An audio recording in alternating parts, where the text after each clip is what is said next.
snap. All right.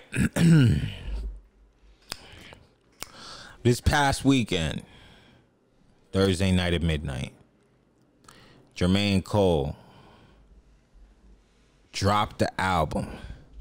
Then he went out there and did a little cardio. He had a triple single in Rwanda. He did a little cardio.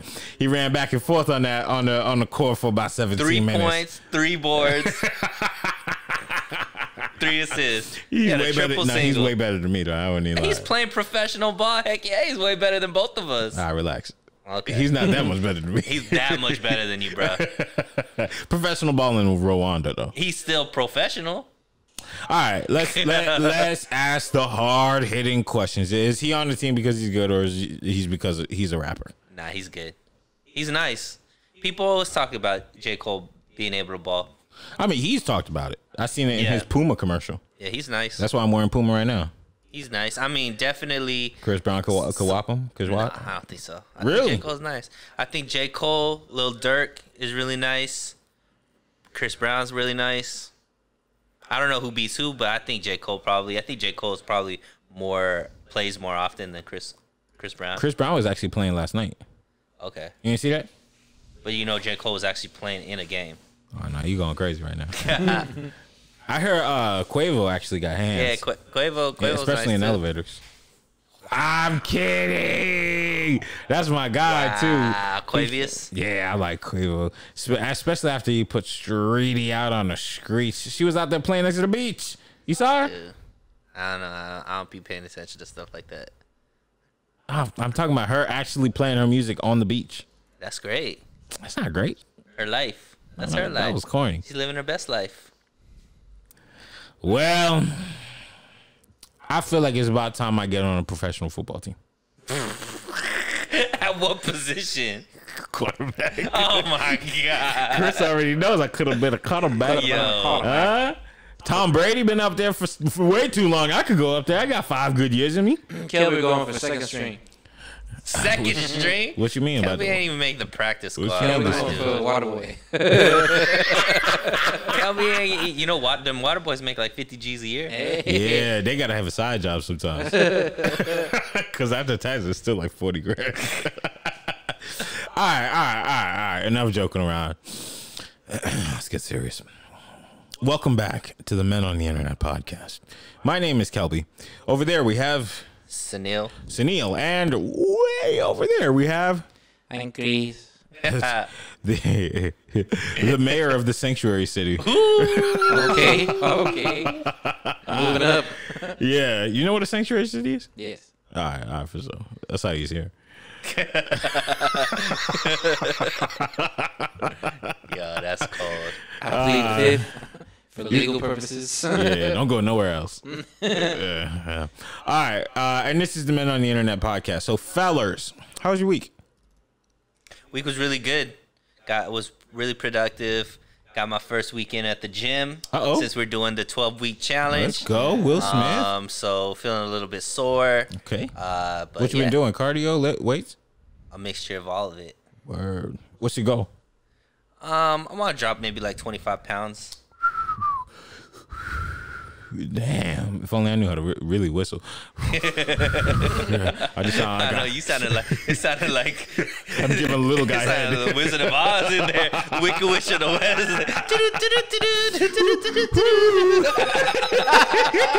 You ever just call him a whistle? Like, is there a ghost up in here or something? Like, what is going on? Is that Chewbacca? All right, 25 pounds. I've been in the gym, wasting my damn time. You wasn't with me shooting in the gym? I've been in the gym since 2010. So look like trash. You ever? Okay, all right. Let me ask you guys, just as guys, because you know this. I feel like I might be wrong here, so don't be killing me. I feel like more women have this like societal pressure to look really good. Do you guys get like feel that way? I wake up like, damn, I'm trash. Like I look trash. Yeah, I feel that way sometimes, but not because of societal pressure, because of my own internal view of myself. Mm-hmm. Don't get too deep though. I try. you know, if I'm gonna go, if I'm gonna tell it, then I'm gonna tell it all. So yeah, just like. Oh, I thought we was about to go. The whole song. Let it go. Oh, I don't. All right. Yeah, let me relax. Yeah, I usually don't sing for free. You know what I mean? Yeah, but I mean, I think that in general, I would think that, you know, with Instagram and all these types of things, I think women do have, society puts a bigger strain on women to look a certain type of way, which is why they have all this like makeup, eyelashes, clothing, all this kind of stuff. For men, I mean, I think you could get away with. I think men are attractive for other reasons other than just physical. Yeah. I think for me, women are as well, but I'm saying like overall, I think that society has made it okay for you to be attractive to men for other reasons versus just physical. Well, I'm gonna tell you the story. There's this little thing that'd be hard eyeing. Like every time I take a picture, she sent me the hard eye. Hey. And so I responded. I was like, man, I appreciate that. Right. So she was like, you are such a confident guy. And I said, I just want to have a moment of transparency. Oh, my God. I just heard that word a lot this last week. We're going to talk about that. I was like, let's just have a moment of transparency. Because I was like, I'm confident in a lot of things. My work, abilities. Tell them. You know, intelligence. Tell them. I'm up there. Tell them. Greatest in the world. Tell them. But I was like, I look like trash. But I ain't taking my shirt off to go to the pool. And she said that was the least. She said that was the least attractive thing you've ever said. Well, yeah. Probably. And I was like, men can't have insecurities? You just can't show them. You can't say. You understand what kind of trash that is? Like, that is just pure garbage. That's right. I just said that's.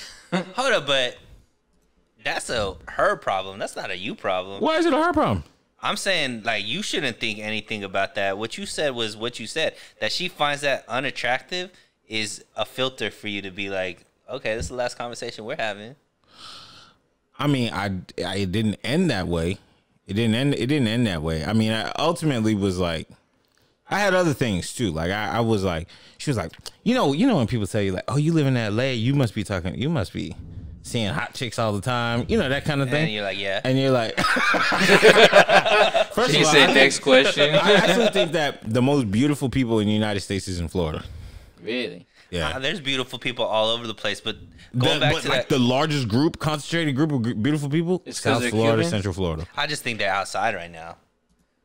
But I'm from Florida, All and the I've beautiful never. people in LA are all inside right now with masks on. Nah, but I'm saying, like, I've been in LA for 12 years, and I've always been like, damn, there's more beautiful people in Florida than here.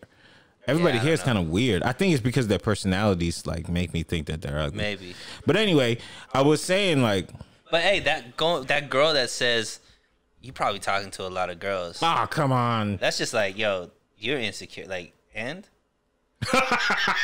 And I am. I'm saying, like, if you asking a question, is that okay? Like, what are you trying to insinuate? What they trying to say? That you're a player, and, like, From what? Because of the city you live in? you know what? I feel like they mix a lot together. Oh, you handsome. You live in LA. You work. You probably have a couple dollars in your pocket. This is like basic stuff. You breathe, you eat, you brush your teeth in the But morning. it's facts though. I feel like they make these weird assumptions like you must have hoes, and it's like I had hoes one time when I was 23, and I had that for like a week, and then I was like, damn, this is a lot of work. I just think that's so corny. Like when they try to like they're testing you. Oh, you probably got all these girls and be. What do you respond to that? Depends. I might. It depends on how I view this person. Okay, let's say you don't know them very well. But you know how like when you initially start talking to somebody, you vibe with somebody, you put them in like categories. Okay. So like might hit, might not. not that, Oh, okay. but like this No, one. no, for sure. This one could be like, oh, I'm really into this girl.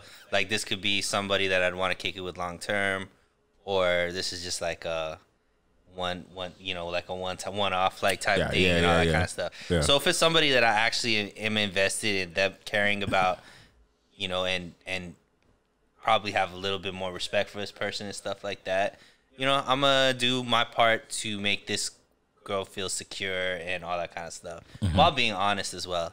If it's just a jump off or whatever, somebody that is just like, I don't really care what you either it's either gonna happen or it's not. I'm not invested either way. I'm probably just gonna clown for it, because it's like, dude, like, I don't know how to respond. It's like, all right, how many dudes have you slept with in your past? Like, what is it? Like, it's like corny. Like, what are you, like, that's the corniest thing. Like, I suppose that's true, and yet it happens all the time.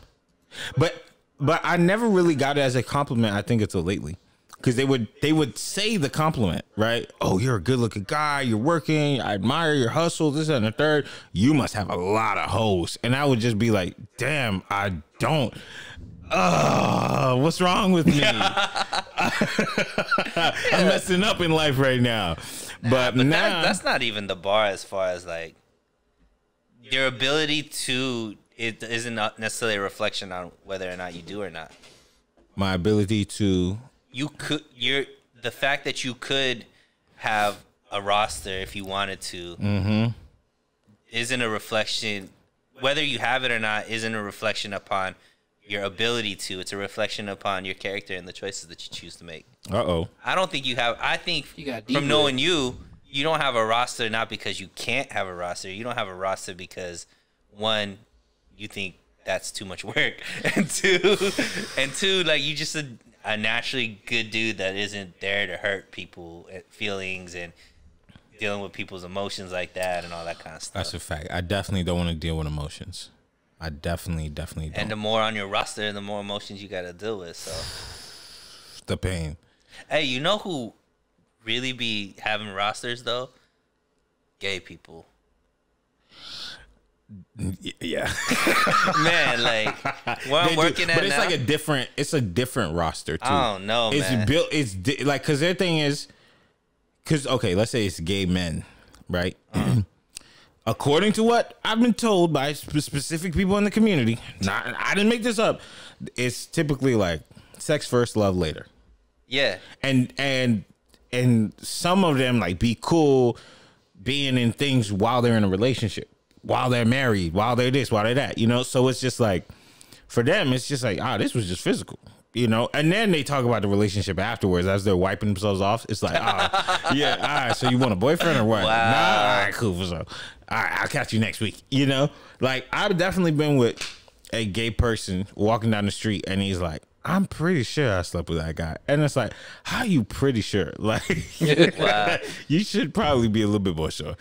So I've learned, like, where I'm working at now, there's a lot of, gay people that I'm working with, which is great because I'm learning a lot, and it's so fun to learn about, like, different cultures and lifestyles and whatever. But I guess from what I've learned, there's a couple different, like, types that you could be. Like, there's the ones that everybody just sleeps with everybody, and then there's, like, obviously, like, the more relationship exclusive types of things.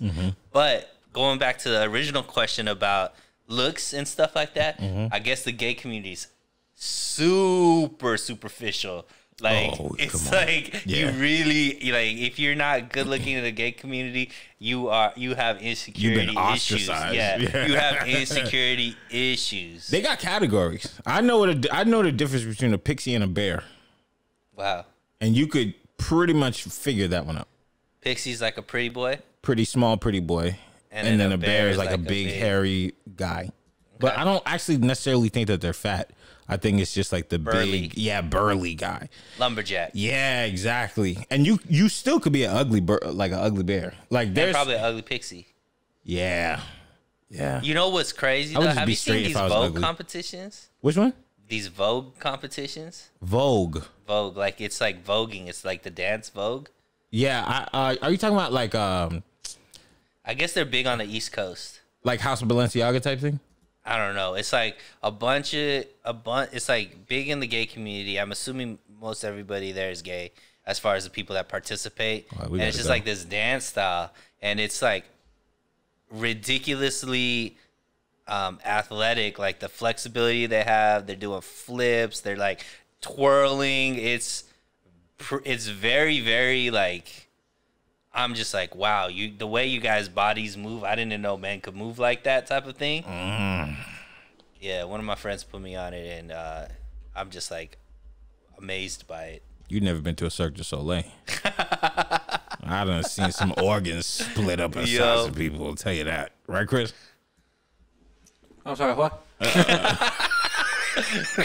Chris over there handling border security right now. Yeah. Hey, actually, can you give us a border update? It's fine. I really don't think so. Hey, but That seems incorrect. That's what Kamala and Biden be telling us too. Though. You're good. He's on message. Come on. Oh man. All right. Yeah. Nah. I thought I was the only one because there are days when I be walking around like, yeah, I'm that guy. But then you just sit down, you get one person to just tell you like, damn, you are. All right, this is how it started. I was on Zoom with my dad for his birthday. And he didn't quite see me because there was like 30 people on it, like 30 or 40 people. So after they was done singing and praying, I was like, hey. And he was like, hey, that's my son. Damn, your face is round as hell. I was like, thanks. Love you, Dad. I'm just yeah, happy birthday, big dog. I'm gonna catch you on the flip side. I'm gonna go cry a little bit. Wow. And then for the next 2 days, I was like, damn, I am whack, man. I went to the gym, so I was like, why am I even here? This doesn't work. I ate so many broccolis. I ate so many broccolis. You know what hits the worst is like when you try to put on some clothes that you used to like really be fitting nice, and you're just like, yo, this don't. What? I don't remember this being as tight as it used to be. Here's the sad part about clothes and weight.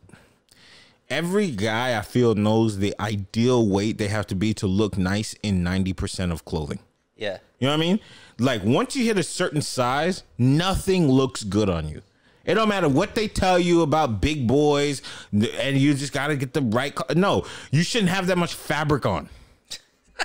Hey, but there's some big dudes that pull off some. But I think it's also like the confidence, the beard, and also I think your body type too.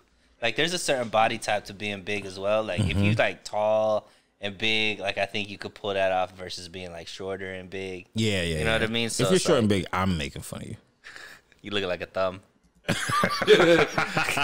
You big toe looking ass. Yeah. Go do some cardio, fatty. Yeah. It's rough. I feel like it's rough for being a man because we don't have societal pressures. Every woman tells you it's totally fine that you're large or whatever it is. Oh, it's totally fine until they slip something out that you didn't recognize that they recognize. You know, for me, one time this girl was like, "I big booty." Wow. You said you liked it. I thought you liked the way my jeans fit. You said I had cake. No, I said you eat cake, fool. Right. She said something like, "That thing is thangin'." Oh, yo, chillax. Yo, relax. I'm supposed to say that to you. You out here doing the most. That's crazy. Yeah, and then I got a DM. I got a DM from a doctor. From a doctor. Uh-oh. I got a DM from a doctor. He was like, "Do you have man boobs?" Oh my god. I can handle those for you. I was like, man, nah. He's like, your picture looks like you have high cholesterol. No, for sure. I honestly feel like I feel like I ain't gonna eat nothing for a while. Oh my god. I'm sweating right now because I ain't eat one carb today. See, I think the biggest thing is like you can't do anything extreme. Like losing weight is tough if you're trying to lose weight and trying to change something that's not gonna be like consistent in your lifestyle. Facts. Because all that happens is even if you start losing some weight, like you're depriving yourself of something, and then you're just gonna splurge on it, and it's gonna just be that constant roller coaster. Like it's all about lifestyle changes, man. That's true. I've done it once before. You know, I just don't know why at 30 it's a little harder than it was at 19. Bro. Metabolism. Shut up. For sure. That metabolism definitely like kicks your butt as you get older. It sure does. You got an overhang in all different types of places. You ever look at yourself in the mirror and just grab all of you? You're like, golly. I ain't never been that sad. Right? I just be like, damn, I got 11 handfuls just right here. Yikes. But we are doing the 12-week challenge, so hey, we got 11 more weeks. That's it. I went grocery shopping today. Got all low sodium stuff because I think I have high cholesterol. Oh, wow. Yeah, you better watch out. I'm just saying, I'm not the one that's going to be buying that BMI kit or whatever. I sure am not going to be the one to be buying that. That's why I'm going right back to the gym tomorrow, a little less depressed, and I'm going to be kicking butt. Matter of fact, I'm going to be doing a little bit more cardio, too. Oh, let's go. I mean, I'm about to see that. I'm about to see that every once in a while. All right. Let's get into something. So this week, we saw a lot of stuff. And this is pod people talking about pod people. Yo. Okay. The streets have only been discussing one thing. The streets is discussing one thing and one thing only. That's right. The streets been talking. It's about Megan's knees. Nah, just kidding.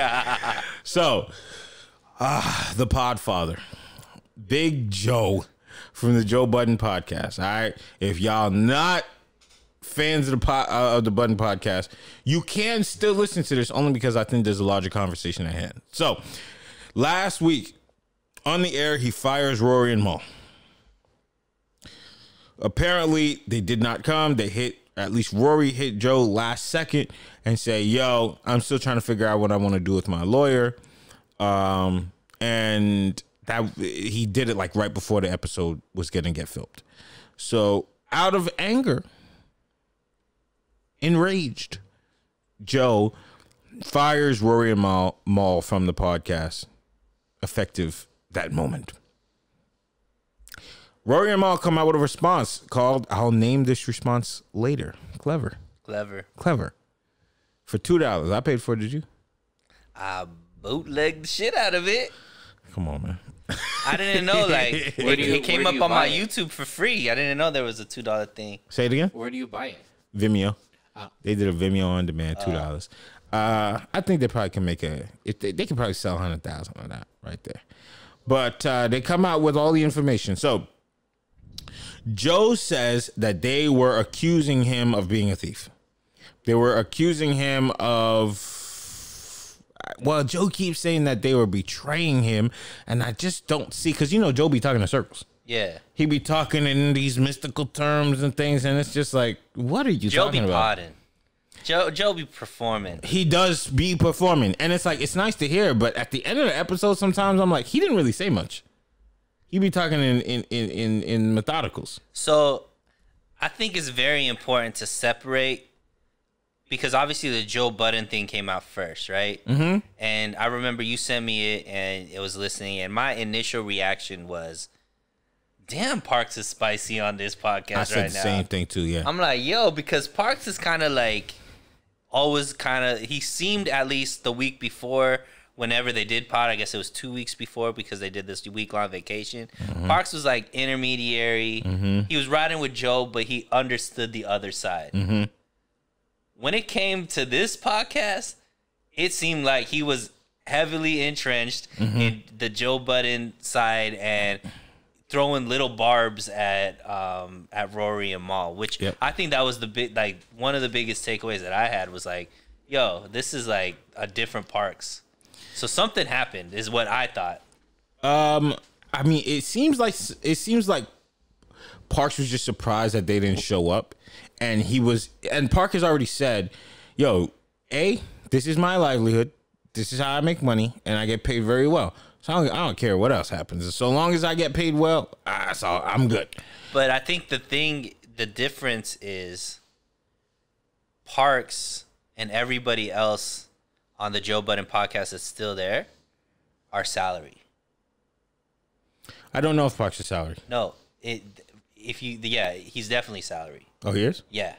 So everybody that's behind the scenes, that's not on camera full time. Mm-hmm. So it's just Mal, Rory, and Joe were percentage splits or whatever it was. Okay. Everybody else is salary. And the reason why I'm saying that is in the response that Mal and Rory did, they talked about when that Cash App deal or the Patreon deal came in, and they talked about the money. They're like, yo, I'm feeling the sense that the behind the scenes staff is like feeling overworked. So just give the money to them. Divvy it up. And Parks was one of those people. Mal kept saying Parks, Parks, because, you know, Parks just, I guess, gets a flat, you know, salary for whatever he's doing. So that was the first thing. The second thing was it seemed like Joe really was worried about the way people were looking at him. Okay, where do you get that from? Because everything he was saying was to feeling like he was being demonized, like he felt like he was being victimized, like he was a victim because people were speaking about, or like Rory and Mal were characterizing him in a certain way, and that was what the biggest point he wanted to make was, this isn't what, let me tell you what's really happening. I'm going to be transparent.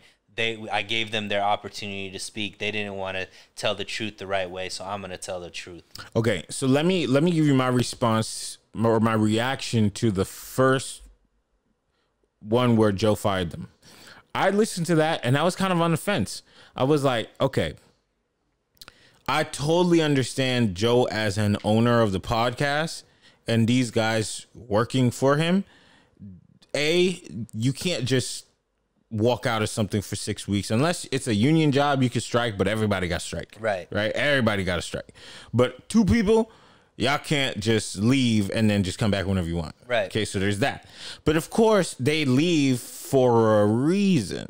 Now, the whole inviting me to my hands thing, I always felt like that is so odd. But okay, I'll go for it. I'll go with it. Right. I'll go with it. I guess there's tension. And fine. So I was in the middle, but I was more on Joe's side because I was like, people got to recognize who's in charge of what. For sure. Okay. And for me, it was like, it seemed like when they say it was not about money and it's about respect, to me, I figured it was Joe saying things to them off camera that was not nice. Right. Like, he's clearly not a super nice guy. You know what I'm saying? So I was kind of riding with him, and then he sent them the accounting package, and it was beautifully made, and just all this stuff. And I still didn't totally get it, but I was on that side of saying, okay, I think I totally understand where Joe's coming from as the boss, as the leader. A lot of people don't know what it takes to be in charge. Right. You know, a lot of people don't understand. Like I told the guys yesterday, right? I was like, all right, if I charge a client $1,400 to go shoot a video, and I paid a DP $1,400, I pay myself, or $700, and I pay myself $700. As the owner of the company, I don't get to keep $700. Right. I get to keep like $200, but he gets to keep $700. Right. So in his mind, he must think that I'm big balling, right? Or, you know, but no, I have to pay for this company being alive, you know, and I pulled from that. I was like, all right, so maybe those guys don't understand that how much Joe has to pay. But, and I also realized that Joe is the draw, you know. Absolutely. Joe is the draw. Mal and Rory are just kind of, I don't want to say they're there, but they're not the reason why most people come. In fact, there was an episode where it was Rory and Mal, and the episode was like an hour long, where Joe was like sick or he was on vacation or something, and they were just not that exciting. I mean, definitely Joe has the takes. Joe has the performance. You know, Joe already has the brand and all that kind of stuff. And I think that Rory and Mal just set like the vibes. You know what I mean? Like it gives the alternate perspectives, and it makes Joe in a comfortable arena to be able to be himself. Right. And you can definitely see that, because I stopped watching State of the Culture because I just thought it was just too performative. Like, I was used to Joe being goofy and with his friends and all that stuff, and then once he gets into this corporate setting, it was just like, oh, this is lame. Right. Right. So I was 52% on Joe's side.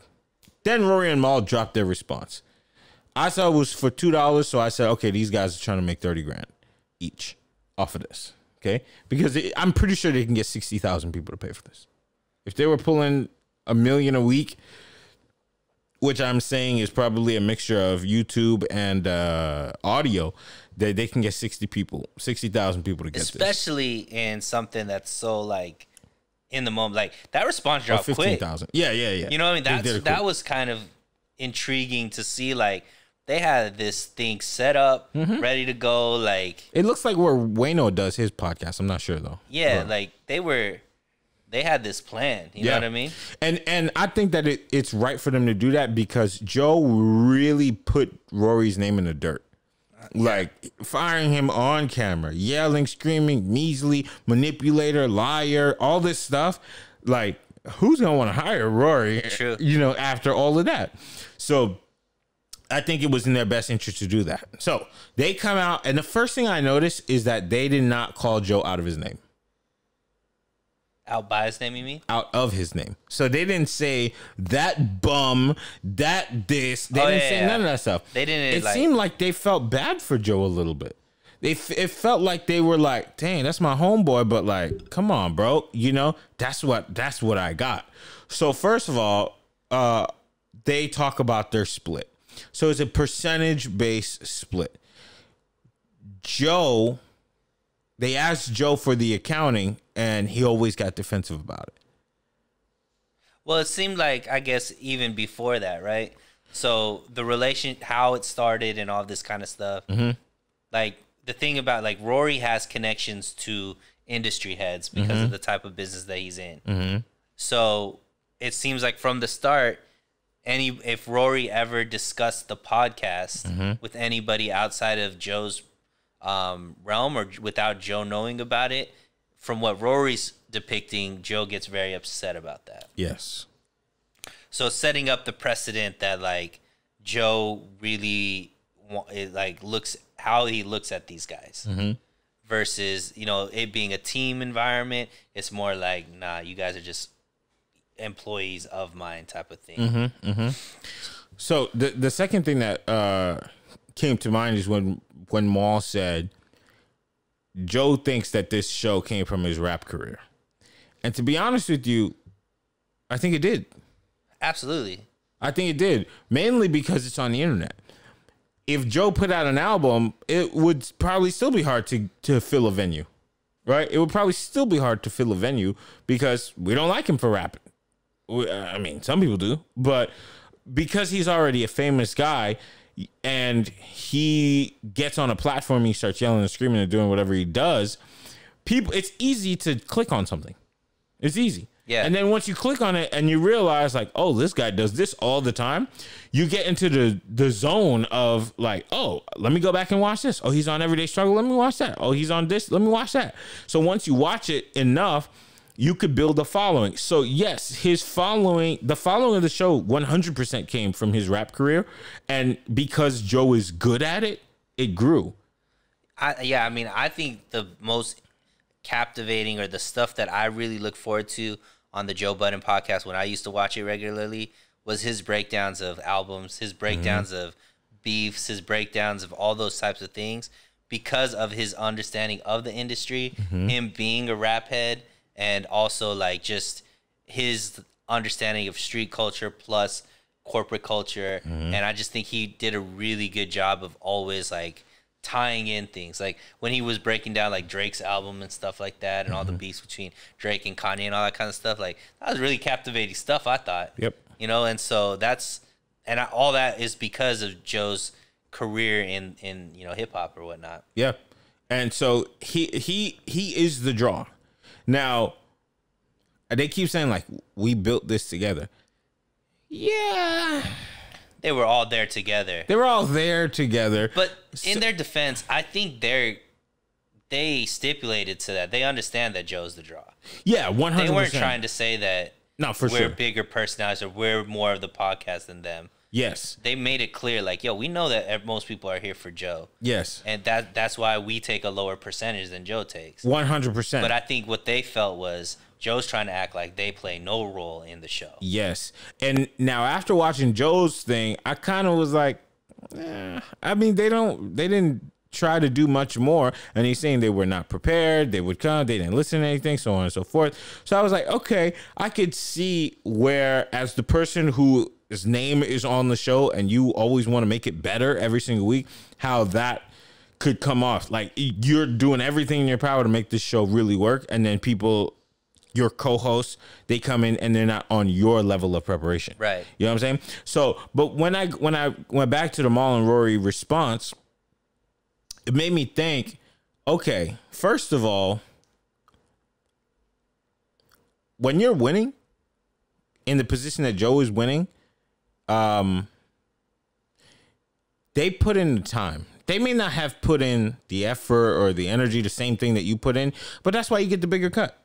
Right. And when they said that they would bring up the accounting and he would just get defensive about that and call them names and say they were insecure and so on and so forth, to me, as a person who has gotten money before and knew, like, hey, my team did something and I could easily just keep all the money myself, but the way and anything works is by being grateful for the people who help you get to your spot. And credit sometimes is not enough when you got more than credit. Right. So for Joe, he got all the money, more money than he's ever seen. He's getting to talk to Jay-Z all the time. He's got numbers in his phone that he didn't have before. Now the money has arrived and he feels like he's 99% of the draw. And so he deserves 99% of the money. And I can easily see what Mal was saying with him just saying, hey, let's just get rid of these two guys. They're too expensive anyways. I could do this with anybody and I could pay anybody else less.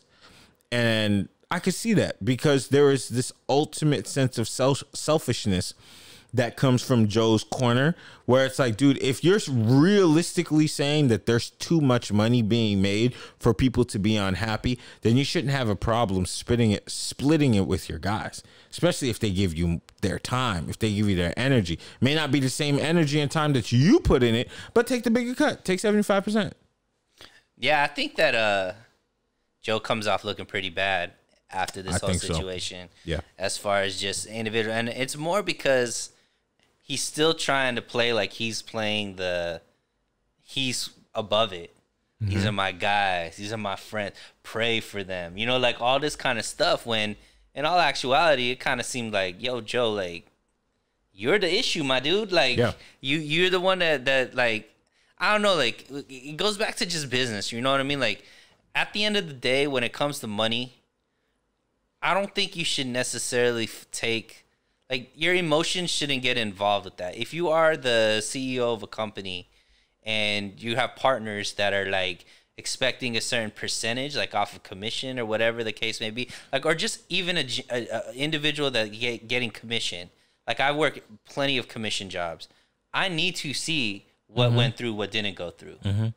Like, if I'm in sales, about transparency too. Yeah. If you own stock in a company, they let you know like, go to Disney and see their financial reports. You could see it. Right. You could legitimately see it. So for me, when I heard that he was just like, they were asking for the Spotify deal, like, how much did we make? Oh, no, I'm not sharing that with you. But then you turn around and you say Spotify needs to tell you, or Complex needs to tell you what they got so you can get your fair share. Now, I will say this, the part about ownership, he don't got to give them any ownership. Right. Like, I totally understand that. Understood. Even if you're the guy saying everybody needs to take ownership, everybody needs to know their role and all this, I get it. Some things you just, that's mine. That's mine. Right. But pay the guys. Like, just pay them. Ultimately, you will get more money keeping your entire team satisfied rather than you being the selfish guy who gets new teeth and new hats. But see, I don't think that, from what I got from the Mal and Rory thing, it wasn't that they felt like they weren't getting paid. No, it's information that's getting hidden from them. What I think the whole issue became is that it's just like, why anytime I ask a question, you're taking it like the way you're taking it, and why all of a sudden are you getting so hostile whenever these type of like easy situations are being brought up. And it goes back to just like what you were saying, and what they were saying is like, yo, this guy's changing. Yep. And he started to feel himself, and maybe he does think he's bigger than these guys, and he doesn't need these guys. And when they came back and Mal and Rory were on the show, you could tell how like Mal was upset about him going, still doing the show with Ice and who was the other guy? Ice and Ish, and that was kind of what the biggest takeaway from my whole thing with the Mal and Rory response is Mal was emotional. Yeah. And you don't really see Mal emotional that often. You don't see Mal really like dragging people or like speaking on personal stuff, but he was taking shots at Joe, taking shots at the music career, taking shots at, yo, you weren't even that good friends with these people, taking shots at the wardrobe, taking shots at, yo, people have been telling me, Joe is funny with the money, and name dropping, saying Royce, saying Crooked Eye, and to me that was really like, yo, this is different, you know what I mean? Yeah. Because this is the stuff that if Mal and Rory would actually like have done on the show, like they would have been like better podcasters. You know what I mean? Yeah. Because a lot of people feel like Mal like rarely spoke anyway. Yeah. Like he didn't really have much of an opinion about anything. But like the next thing for me was the Excel sheet. Yeah. Oh, just here's this Excel sheet. For me, I think all of accounting, like if you ever use what's the name of that program I use? Anybody know? QuickBooks. If you ever use QuickBooks, you could legitimately just print out for sure. A report, and then maybe get like invoices, receipts, anything like that you're spending. So when Joe said, "Oh, Rory's asking about where is this? Why are we paying this? What is this expense about?" It makes you think like, "Oh, well, if he's your employee, why does he need to care about that?" But then you find out that they're all spending the cost. Yeah, exactly. Like they're not, but they are at the same time. Because if I'm getting a percentage off the profit, then whatever you're paying comes out of my pocket too. So when he said that, like, you just sent us an Excel sheet, like that just seems grimy. Like it seems shady. And that's what I keep saying about this the selfishness. It clearly seems like Joe said, yo, I can make more money without these guys. See, I think it also plays into Joe really paying attention to how he's being viewed.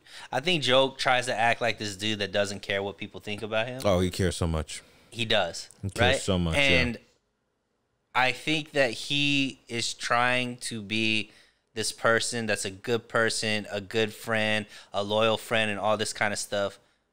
But let's be real. Let's look at Joe's track record. It's not one of loyalty. It's not one of deep friendships, extended friendships. It's not one of, being able to work through problems. Like every public relationship that we know about Joe, whether it be dudes, women, groups, whatever it is, ends with them breaking up in a very public, not very cordial way. So I think Joe wants to seem like this loyal guy, and he's not. Yeah. And that's okay. Yeah. Because it doesn't make him a bad person. It makes him a bad person because you're trying to act like you're not that type of way, dude. Like, nah, like if these guys were really your friends, you're not. Because all of the Mal and Rory stuff was a response. All their stuff was in private. The only reason any of us know what's going on is because of Joe. Joe made it public. And so, like, and that's kind of what my takeaway is. And obviously all of us are 1,000 miles away watching, and, we're getting tidbits here, and we're filling in the blanks with our own personal experiences and stuff like that. But I just feel like how viral this went is really sad, because it seems like a lot of people were invested or at least paying attention to the show. Yeah. And to see it just like fall apart, I think it's a big mistake on Joe's part. You know what I mean? Like, I agree. I think he'll be fine, but I think he had something really good going with these guys, and maybe he's not gonna. Obviously he could make more a bigger chunk of the change with not paying these guys, but you know, I think he missed the big picture as far as, like 70% of $1 million is more than, you know, or 70% of $1 million is more than 90% of 100,000. You know what I mean? Like, right. You could have built this bigger and bigger and bigger, had guys that you could have, like, you know, because the appeal, and I think this one of the first podcasts that really like took off was the appeal was everybody felt like they were part of the crew. Mm-hmm. Like you felt like you were on the couch with these guys, chopping it up, and you wanted to hang out with these guys. Yep. And because you wanted to hang out with these guys, you're gonna pay for that ticket to go to the live show and kick it with them and all this kind of stuff. Mm-hmm. And I don't think that same vibe is gonna be there with whomever he brings in. No, yeah, it just seems like he doesn't do good business, and he doesn't do right by his people. But that's like you're saying about the selfishness part, because it's like when you start seeing money come in. You see how people talk about like corporate America, right? It's all about greed. How can we make more? Greed. The average person doesn't know what they're gonna do when they have to split $4 million. Right? Yeah. The average person doesn't have a big problem splitting $100 bill at a restaurant, but once the bill gets too big, all of a sudden people got problems. Right. I didn't know that. That's not on me. Right. I didn't even eat that much of that. Exactly. Right. So, but then the moment if the higher the number goes, the more somebody's greed is gonna get to it. Right. And that's legitimately why I keep saying like this is such a small problem, because these guys are asking for the accounting. And then if you send them an Excel worksheet or whatever, and it just seems phony, like you're hiding something. And then once they said the $400,000 mistake, ain't no $400,000 mistake. These guys are sitting there, and before I was kind of more on academic side. Like I was like, oh, okay, these guys are just bums sitting there. You know, they upset, disgruntled workers and stuff. But then you find out like they're partners in this. Right. You know, they're low key owners. They're not owners, but they're partners. And when you point out a $400,000 mistake, why are you getting upset? $400,000 mistake is a huge difference in how much these guys get paid, and they work. You may not like how they work, but they work. Right. And it didn't seem like, from the way that was being explained, they didn't even think that was on Joe. They were just like, yo, this doesn't make sense. He's talked to wealth management about it, and they admitted to the issue, like the mistake, and they fixed it. Like, but my whole thing is when you say that this is a simple thing, easy thing to fix, this is just a symptom. The virus is something completely different. And the virus, this podcast would have never worked. I don't agree with you that this could have been fixed. Because at the end of the day, this was just what was the final straw, or what actually sunk the ship. Mm-hmm. But the ship was gonna get sunk regardless, because the leader wasn't a good leader. Right, and it would have shown up in another way if it wasn't. It's a transparency problem. It's not even a transparency. It's more of a like Maul said, a respecting, but it's more of like the ego got too big to where you're not like Joe's vision for all this stuff about Joe, like coming up and being like, I see like the bigger picture, and I'm looking 5 years down the line, 10 years down the line, this whole podcast space, and you know, people aren't on my level and all this kind of stuff, dude. Like, nah, man, you aren't seeing what it was, because Rory and Maul, not to disrespect them and stuff, but like both of us have run businesses before. There's a certain type of person where you can, they don't necessarily need money to feel valued. Yeah. And Rory and Maul were those type of people that if Joe just finessed them in a different way, it wouldn't even be about money. Their issues weren't money. Their issues was the way that he was treating them. Yeah. And if he would have finessed them and saw, even if he was like, yo, I could hustle these guys, I could make more money, I could hustle these guys out of money, which is shitty, but the truth is, like, he could have done it with these guys because they don't seem like that ambitious type of people. Yeah, they don't. and they were just like kind of along for the ride, and all they wanted to do was feel like validated. Exactly, Yeah. or feel some kind of like appreciation, and Joe couldn't even give them that. Yeah, yeah. It really is on how you treat people, and your success is not your success. It's based on your team. And I'll tell you this story about like one time with me and Chris. One time we did something, and this is like maybe Chris is like second year editing or second year, something like that. And then he he left something in the shop. And in his eyes, he was just kind of like, this is fine. And I think in the editing session, I wasn't there, but Chris, if you remember, I don't want to say his name, but like you pretty much said like, this is fine. The shot is really quick, so we can leave it in the shot. You remember that? Yeah. Yeah. Okay. In the editing session, he didn't say anything, right? He was just like, oh, okay. Right? Right. All right. I got a call that like maybe the next day or later that evening. A lot of yelling. A lot of cussing. Just a lot. Man. Just a lot. And in my opinion, I don't really care what the client asks for. I just give it to them. Like you're paying me. Right. Just take here. You know, even if I think it sucks, your choice sucks. Here. I don't have to put this on my resume. I don't have to put it on my website. Like, you paid me already. Good, enjoy. So when I got that phone call, and we were kind of up for like a way bigger project, so I was a little disappointed. I was like, damn, we just lost that. So I called Chris. I was like, Chris, all right. So when you talk to the clients, if they ask for something, just give it to them. He was like, all right. I was like, just so you know, we're up for like a way bigger thing. He's not going to work with us anymore, but just kind of take this as a teachable moment and learn from it. And am I wrong, Chris?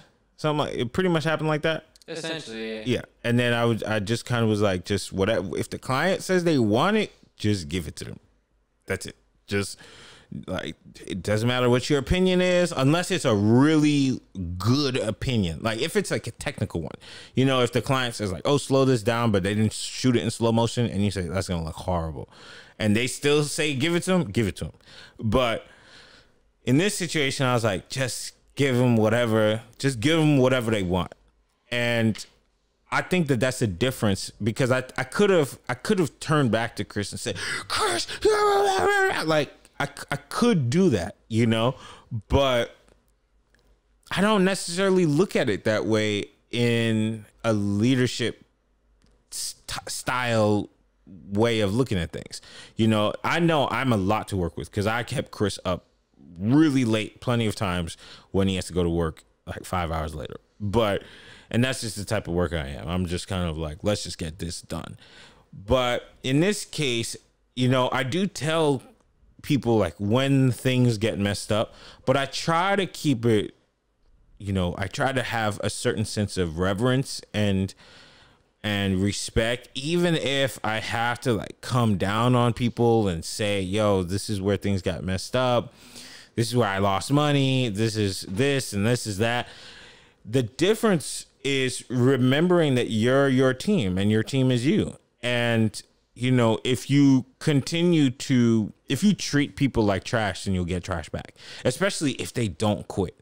That's the worst, because if you treat people like complete garbage and they stay with you, you're never going to get high quality work from them. They're just going to be there for a paycheck, or they're just going to be there just to be there.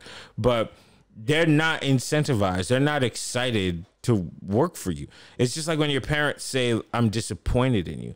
You know, that's worse than anger and yelling and all that stuff, because you're like, oh, man, like I did not want to do that. Yeah, but taking it back to like, you know, Joe, like, here's the thing. Like, we sometimes, I think, put artists and, you know, these kind of people that we see, like, that are famous or whatnot, on this pedestal, thinking that there's some kind of, like, whiz, like, they understand, like they're all entrepreneurs and all this kind of stuff. That's not true. Like I think Joe, they're, if you watch the podcast, they're pretty honest. Like this is the first time they're ever like really building a business, and I think this is growing pains for a first business. Like Joe is realizing first successful business, and Joe could come back from this in the sense like he could if he actually looks himself in the mirror, you know, networks with more successful entrepreneurs, more successful business owners, because so here's one of the things that I think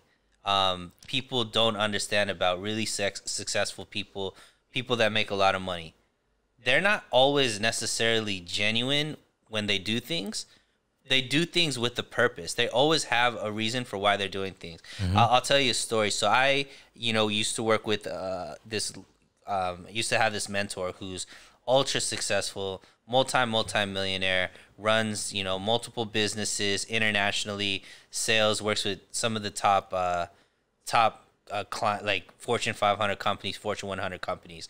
And I was having dinner with him because, you know, I was doing pretty well in the business and he wanted to network and so on and so forth. So I told this gentleman, and let's just call him Steve. His name wasn't Steve, but just for this story. So I was like, you know, Steve, I see how much you give back to your people. You know, you're just such a good guy. And he looked at me and he's like, Sunil, I'm not a good guy.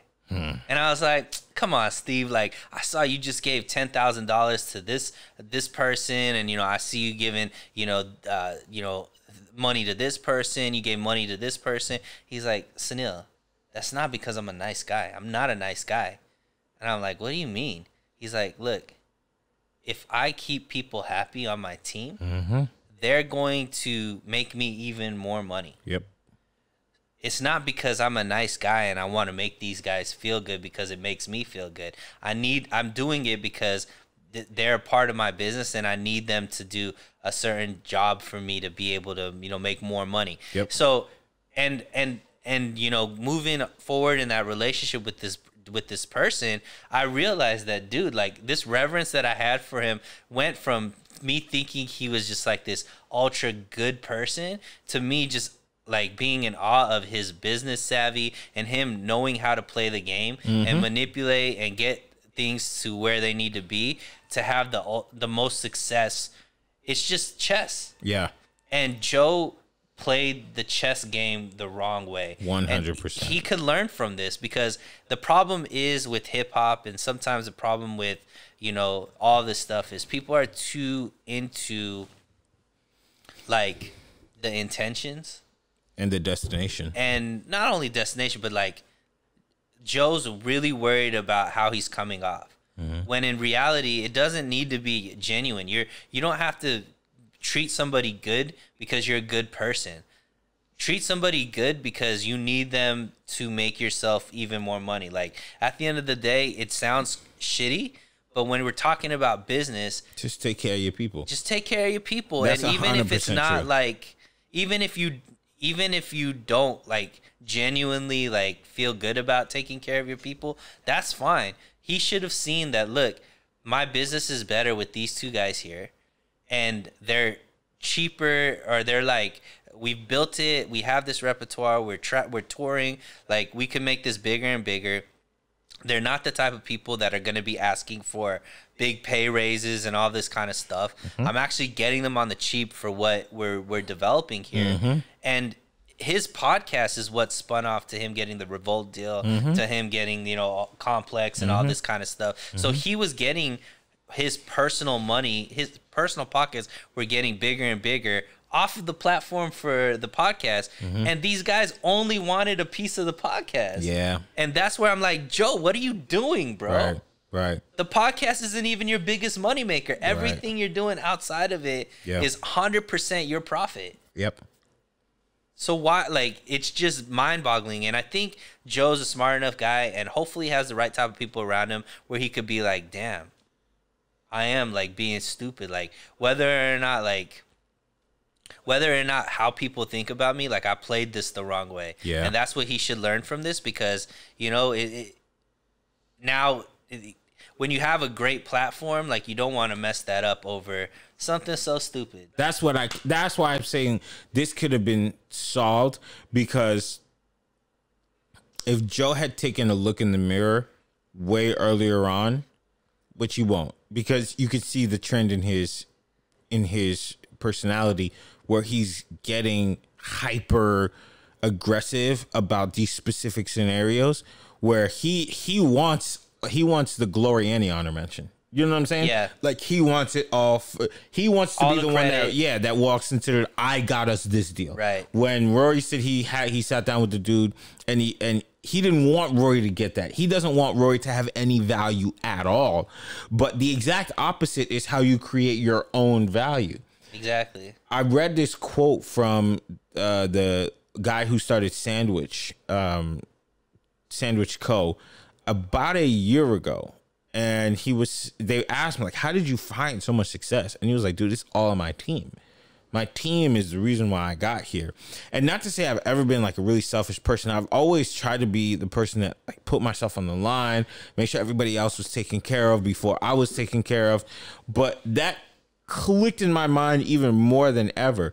And the moment that I started just, asking for more for the team and doing things for the team, that's when I realized, like, oh snap, this side of life is way sweeter. And I think a first-time business person who sees those big numbers has to avoid that selfishness to say, this is all mine, right? To get over that hump of what you're seeing right now, because what's in the future is so much greater, so much better with the people that you want there. And I think what the common misunderstanding is, it has to be because you're a good person. Like, I genuinely, I don't know about Joe Budden as a person. From everything that I've seen and whatnot, he doesn't seem like the nicest person. He doesn't seem like the most genuine person. No, yeah. He seems like, an asshole, and I think he's honest about it and whatnot, but he doesn't need to change himself as, like, needing to be a more genuine person, needing to be a more caring person. It's not about that. It's about, you're playing a game. Mm-hmm. You're playing chess. There's no emotions. It's just about make the right move. Mm-hmm. And whether or not your intentions are pure or not, it doesn't matter. Even if it's for self, he could be selfish.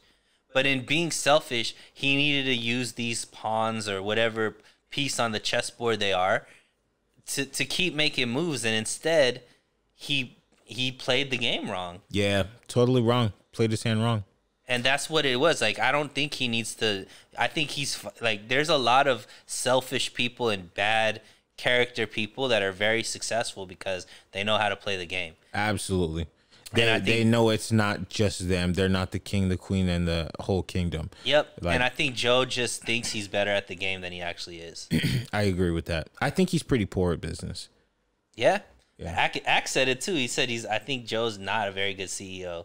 And remember when him and Charlemagne were getting into it as far as that, like, Joe, I think Joe sometimes, because he's the loudest voice in the room, it makes him believe that he's also like the smartest person in the room. But that's just a sign of insecurity. Person. Yeah. I mean, you could tell Joe's super insecure. Very insecure. But to close out on this topic, I 100% thoroughly enjoyed academics smoking under Rory rants. Sending Rory the boss man business card. Like, academics made my week.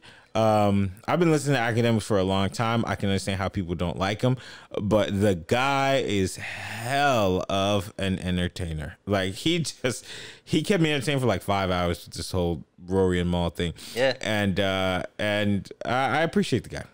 I wonder what he's gonna do now, because I feel like the Rory and Maul thing is so much more of what his content has been for the past, like.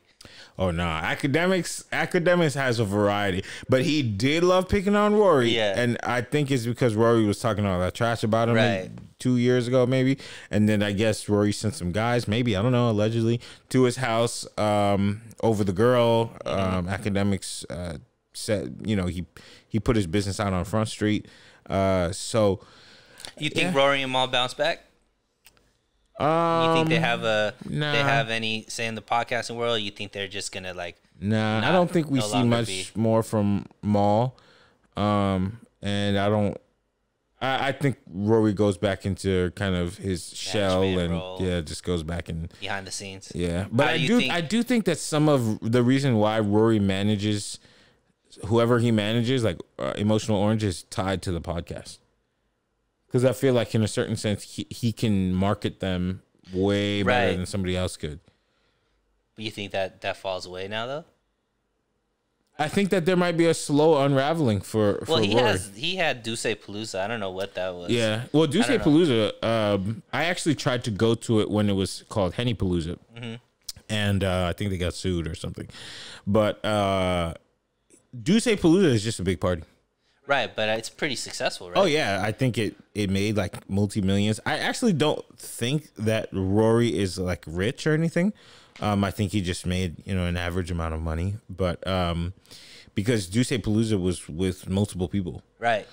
I think maybe that comes back, once COVID's done.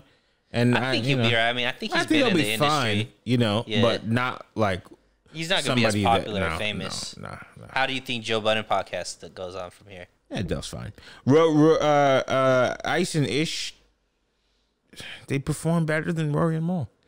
I never really liked listening to Rory all that much, mainly because like I agreed most of the time when Rory spoke. He's smarter than Joe. He's more educated than Joe. So he kind of like when Joe said something incredibly stupid, Rory would be there to be like, actually, no, blah blah blah, right?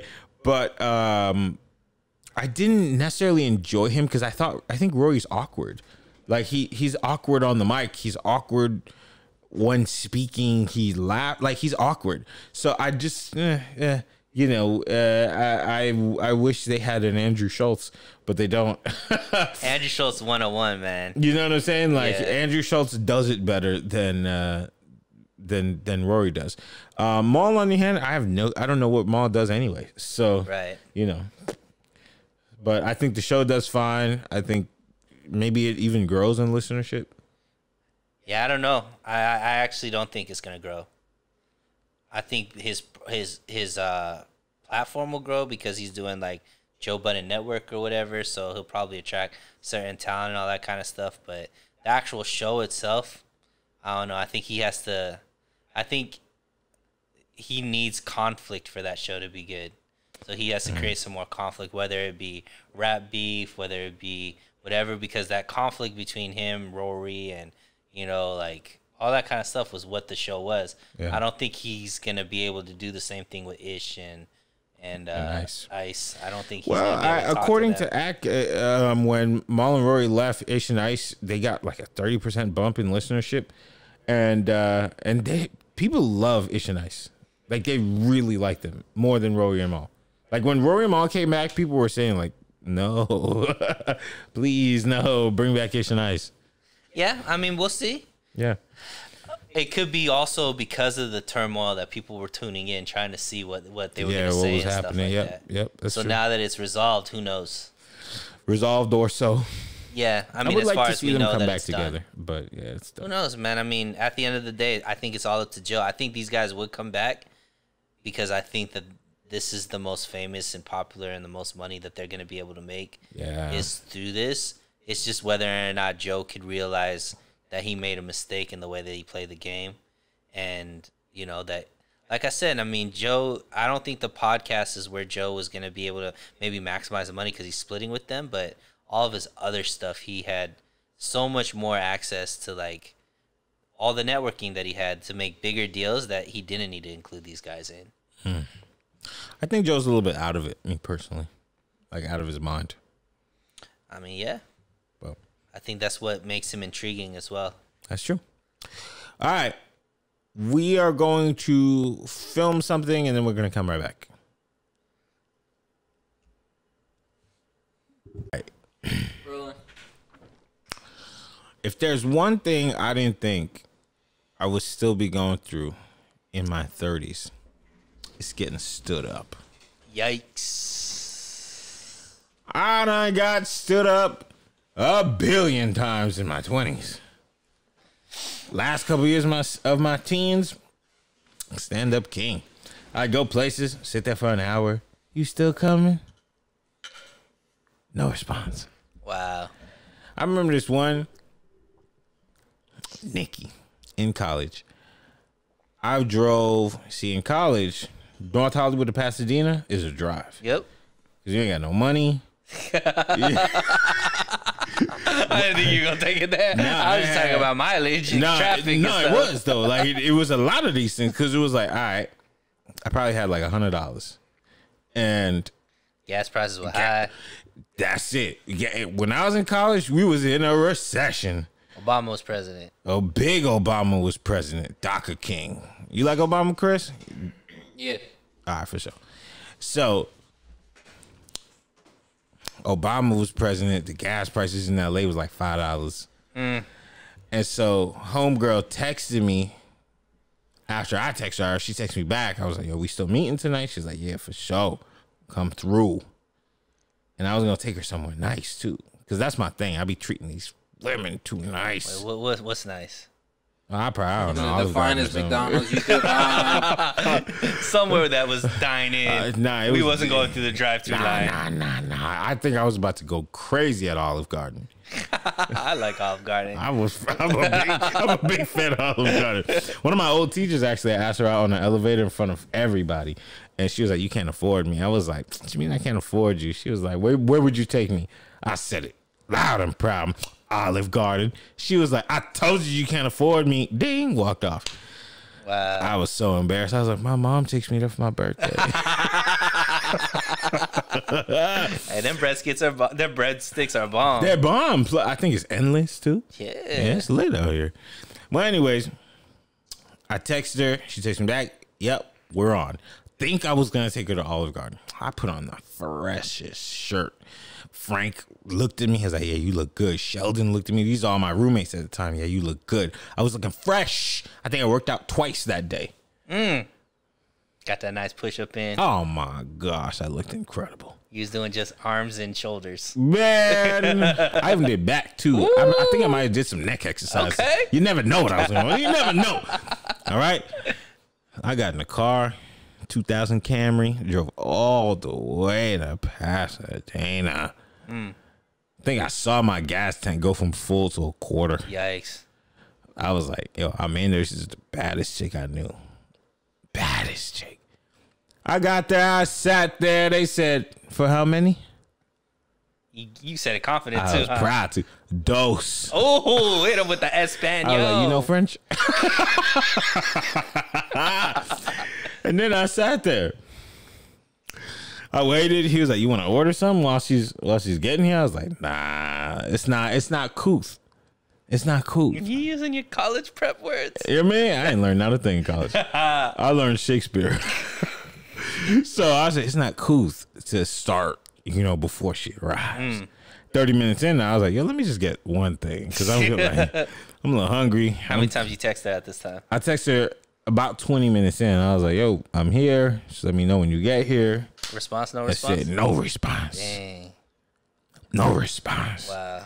Then I waited another 20 minutes. I decided to call because at the time, I never thought you weren't coming. I just thought something happened to you. So I called. I was like, yo, you good? Go straight to voicemail. So I was like, damn, she's dead. Maybe there's an accident on Maybe there was an accident that she was in. That's scary. So at this point, you're scared. I was scared. I was like, damn, not the accident. An hour later, or an hour into this whole night, call it a wrap. I order something real quick. I eat it on the way home. Ooh. Just sad. I didn't care how many calories it was. Man, that Alfredo sauce is all on your shirt. Huh? All on the seats. The very next morning, she texted me and said, my bad, I fell asleep. Oh, and that was a lie, too. Oh, big lie. Just a lie. Just the biggest lie of the decade. Your phone don't go straight to voicemail when you take a nap. Oh, come on. You turn that thing off so you can get, you know. Or sent you straight to the for sure. FU button. And that describes many times I done sat there like a clown. I actually did get accident once, too. That's crazy. Yeah. But you know what? I actually have an appreciation for the good curve. By a What woman. is a good curve? Let me tell you one. Okay. All right, so I was sitting. This was probably in college as well, Okay. and you know we were You got sitting, $100? I work. I've been working. I worked all through college, so I always had a little bit of money. Shoot, I worked too. I was just broke still. So we were sitting there, and like in my apartment, and like it was me and my boy and two girls or whatnot. And I think we were just doing like either chilling or we were about to go like pre-gaming to go somewhere to some club or whatnot. So anyways, like we talking and like in casual conversations, he's talking to one, I'm talking to one. And, you know, we're talking about like dating or whatever. And like, oh, like she asking about like, oh, have you and your boy ever like hooked up with the same girl or something like that kind of conversation. You already know came what up. Chanel said, Yeah, right, Chris? like no. So I was like, so here's the curve. So I'm talking to this girl and I'm feeling, I'm like, okay, like maybe let me plant some seeds so that, you know, she comes back at the night too. And so I'm like, oh, you know, would you ever, you know, date somebody that your friend dated? And she started laughing and she was like, no, I wouldn't. And then she was like, you know, I actually got a friend that I think I'd like to set you up with. Okay. And in my head, I'm like, dang. Like, you're like, dang. So, like, she's not into it, right? But then I'm also like, that was, like, the nicest way to curve somebody, too. Yeah. Like, I was like, that is some skill. That's not bad. That is really good curve. Shout out to Sasha. But did she have somebody to set you up with? I mean, I don't remember, but I was just like, it's more about, He like... done been through too many, real. He was like, I don't even remember. That Yeah, was but I'm between just 30 and saying, 60. like, I don't know. I'm just saying, like, that was admirable. That stood out. See, knowing me, I would have been like, nah, I want you. And I'm going to keep trying. Matter of fact, now that you bring her up, I want the both of you. Yo, but you ever had a good story like that from a female? Man, I've been rejected every kind of Yeah, but I mean, ways. like, obviously, if you're a dude, you've been, and you play the game, you have been rejected. But Every kind there's of way, different yeah. levels of rejection. You know what I mean? Like, obviously, the worst is the stand up, the like all that kind of stuff. Yeah, I yeah. respect the woman that curves in like a very classy, witty way where they're letting you down, but. They stroke your ego stuff. Yeah, not even stroke your ego, but it's just done in a way that's like you gotta respect it. You know what I actually really like? There's this girl that I like since I met her when I was 18 low. She's like Bellissimo. she's like that, you know, like that. Like you wish you could speak Italian. Oh You just my describe her. gosh. And every time I tell her, I'm like, Lo, I really like you. And she'll be like, I don't like you at all.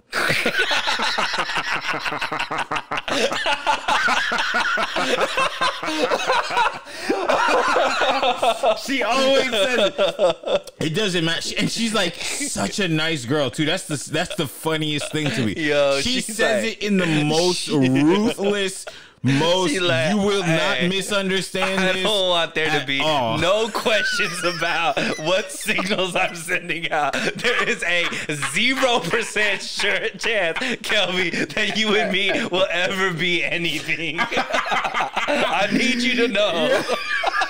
And Just your I persistence. never let my foot off the gas. One time, I was like, Lo, how do I get a date with you? She was like, you legitimately need to have like $5 million. Wow. You got to fly me out to Africa. We can have a date there. But if you don't have the tax returns to show that you got $5 million, don't even talk to me. Wow. And I would be like, well, damn, I need to start saving. I remember one time I told her, I was like, Lo, how do I get a girl like you, but that's actually you? She was like, sorry, never gonna happen. Yo, ruthless. But you gotta respect it. I 'cause it's respect it. yo, I it's never stopped consistent. trying either. There's no games. I think It's I tested her last week. Yo, that's great. Yeah. No,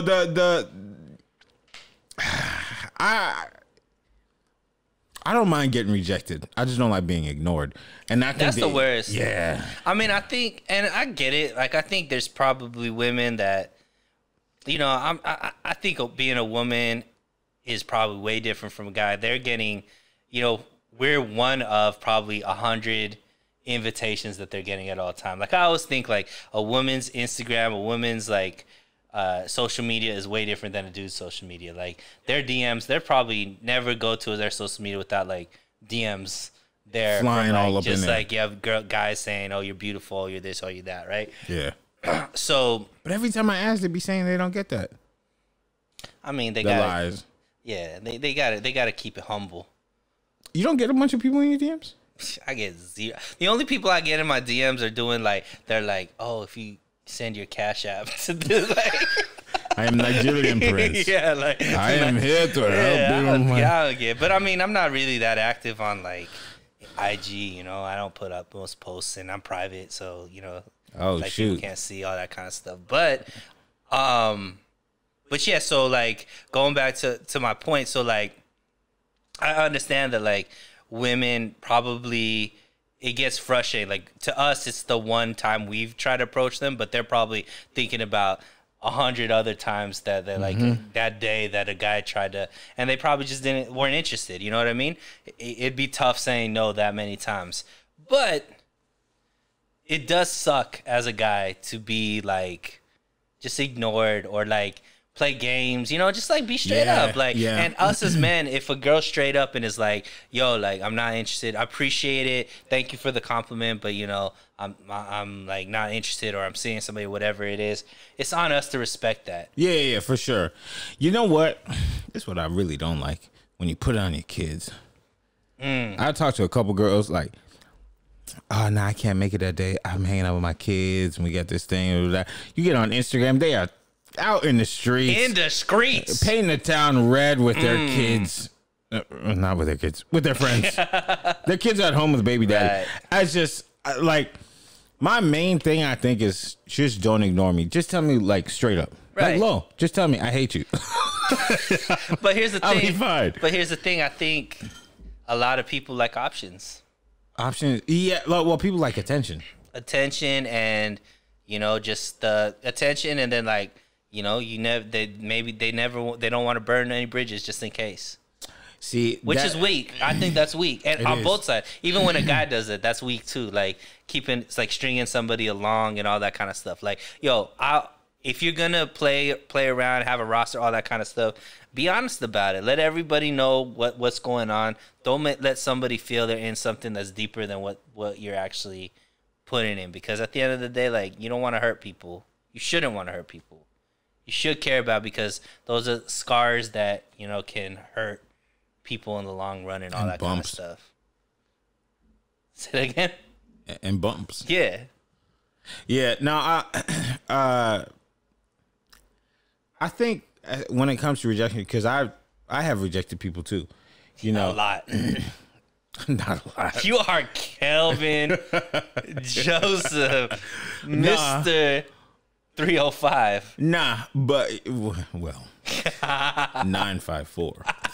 But I think my favorite thing to do is to ask people's intentions. Right, like that's the best way. Wait a minute. Yeah. Yo, play this out for me. All right, so yesterday, beautiful girl, beautiful. She DM'd me. And actually, it wasn't only yesterday. Like, she's been hopping in my DMs for a good minute. Okay. And she's always like real subtle with her approach. And then so I posted a meme that pretty much said, like, girls don't shoot their shot, right? Like, they just like, oh, well, you didn't try, right? Like, you're lost. And so she responded and she was like, bro, I've been trying to holler at you for a long time. Hey. But, like, I clearly am not that interested. Like, I'm interested in the fact, like, she's a nice girl and she's pretty and everything, but it's just, like, not my time right now. And what do you mean? What do you mean not my time? It's not my time with her. Like, wasn't it like 2 weeks ago you wanted to get married? It's just, you know, man. About that transparency thing we were talking about. You know, that's in business, King. This ain't business. All right. That's strictly financial. This ain't tug of war. All right, so go on. Okay? So what'd you say to her? So I was like, oh, for real? everything we are talking we don't want when a girl curve it up. I was like, you been trying to holler at me? I was like, for real? She was like, You're yeah. nasty. Listen. I was like, because like I said, all her attempts have been subtle. They've always been like, I don't even know. It's never like, oh, you're cute or anything. It's always just like a funny little thing. So to me, I was like, she could be flirting with me, but she could not because it's all texting. Okay. So I wasn't 100% sure. So when she said that to me, I was like, oh, for real? So she was like, yeah, I think you're this, I think you're that, blah, blah. I was like, boy. I was like, I'm a little dense. You got to tell me that you are trying to holler at me when you're trying to holler at me. Because, like, if you try to play the, like, I think your memes are funny, like, that's why I posted it. You know what I mean?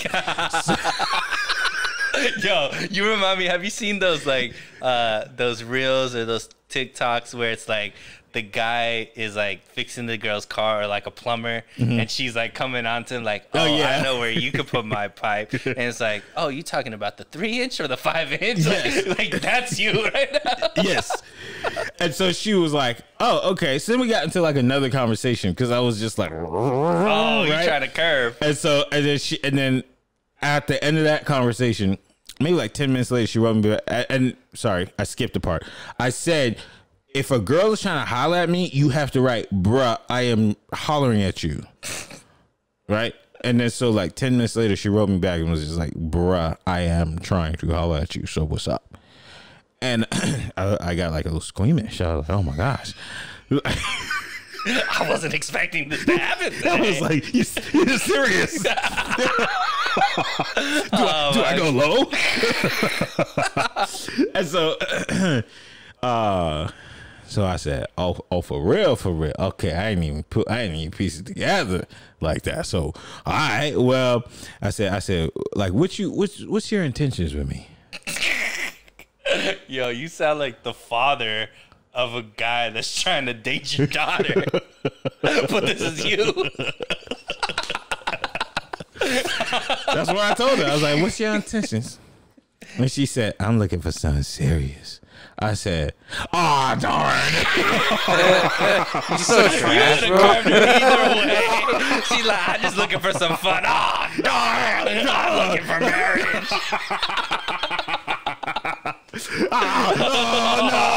Yo, if it was last year, I was in that mode. But right now, I'm really working. I'm really working with Jesus. I'm changing my life around. Yeah, that's pretty much what. So she's like, I'm looking for something serious. And mind you, she's a beautiful girl, but just I don't know, just that ain't me. But I was like, this is the wrong timing, bro, because I'm out here having a city boy summer. But clearly she doesn't watch the. I don't know. Maybe she does because I be promoting it. But yeah. And she was like, well, you seem like a great girl, all this stuff. And I was just like, so we good? Wow. Yeah. That's interesting though. Like, so are you the type of dude? And Chris, you could jump in on this too. That like, do you like a girl that would come straight out and be like, yo, I'm interested? Yes. Or do you like the chase a little bit? You like to. I don't want to play any more games. If you like me, just tell me. Because I think as a guy, and as a guy who's been rejected as many times as I have and has been stood up that many times, I actually don't know how to read some women now. Like most women. I don't know how to read the situation. Right. Because there are plenty of times where I was like, oh, snap. She said, yes, we're about to go wild, blah, blah, blah. And then I'm stuck in Olive Garden with a rose in my teeth, So now I'm just like. What? Yo. That's his move. Hey, do you remember that part of the story, Chris? You don't get girls flowers? On a first date? Oh, my God. That you've never even met them. Well, I knew her. Yeah, but clearly not enough to where she's standing you up on a first date. I saw her at school. Oh, my God. Chris, you never got flowers for a girl? I have, yes. Okay, there you go. I don't on a first date. Damn, you demon season over Maybe. here. Hey, but Here's my I'm all about thing. good impressions, man. Wear nice shoes and get them flowers. I see, but so here's my thing. Oh boy, I do the bare minimum. no. I'm not talking about that. In a diaper. I'm not talking about that. I'll take a shower. Nah, but the problem. So I do respect girls that are upfront and are like, yo, like I'm really feeling you. Like we should, move, whatever. But I do like a little bit of a chase because sometimes it'll just get boring if it comes too easy, or if it came like, if it's just like straight out. I don't know. Like I think it could get boring. Well, yes. I don't know if I'm a complex human being. No, you're actually very simple, but you tried to be somebody that you're not right now. The truth is, yeah, I want it to be like, tell me you like me so I can reject you. You got it. You got it. The pot's done. No, here's the thing. Here's why this popped into my head. So there was this one girl who was really into me, like more than I was into me. That's a bad situation. Yeah, and I didn't really know how to react because she was like, we was at a party one time and she was pretty much trying to rip my clothes off in front of everybody, and I was like, yo, you gotta relax. You was feeling your body at that point in life, though. I think so, yeah. I was looking all right. So we went out to the staircase area, and she was like right here, right now. I was like, yo, you have some respect for yourself and for me and for the situation. Oh my God. And I felt turned off because I was like, damn, she likes me too much. And my mom was like, that's not good. You need a woman who likes you more than you like her. That was the advice my mother gave me. She was like, because if you like a woman more than she likes you, she has every reason to leave you. But if a woman likes you more than you like her, you're good. You're set. You have every reason to leave her. Like what? Well, that puts me in the position of power. You see what I'm saying? Oh, this is toxic. This is toxic.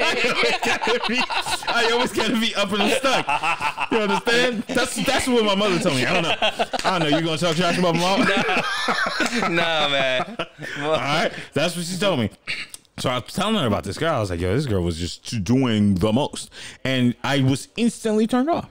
I was like, all I need for you is just tell me. The rest, I got it. Or I'll also be turned off. But just tell me in a polite way, like, hey.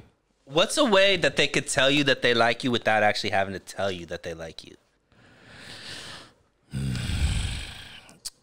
Man, hold the hand. So physical touch? Yeah, that's it. Because I can misinterpret a lot of things. Like, there was somebody who used to get me a lot of gifts. Like, she used to like buy me food and get me like sweaters and stuff like that.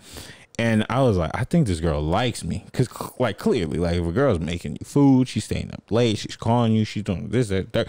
Like obviously, this girl likes you. And so, but I was already in my mode of like, I don't know how to read these women, so thanks for the gift. And I'm going to be over here. And she never made a move on me or anything like that. So I asked her one time, I was just like, can I just kind of clear the air here? Because I really am confused about this situation. And she's like, oh, yeah. I was like, do you like me? She was like, no. Wow. I was like, oh. You like buying me things? She was like, I'm just trying to be a good friend. I was like, my men friend they don't do this. My mama don't do Like, this. my mom don't care if I feast or famine. It don't matter. And she was like, oh, I'm just trying to be a good friend. I was like, but you be calling me. You don't like you shower with the door open. Like what? Like I'm confused. And she was just like, no, it's just friendship. Like I don't like you in any way whatsoever. Was she telling the truth? I think so, because then she started telling me about the guys that she actually liked, which never happened before, which is another thing that threw me off. Because if a woman really is like, I don't like you, they're going to tell you. Like, Lo tells me about every guy that she's Right. with, right? I'd be like, Lo. I think she did like you, but when you asked that question, it turned her off.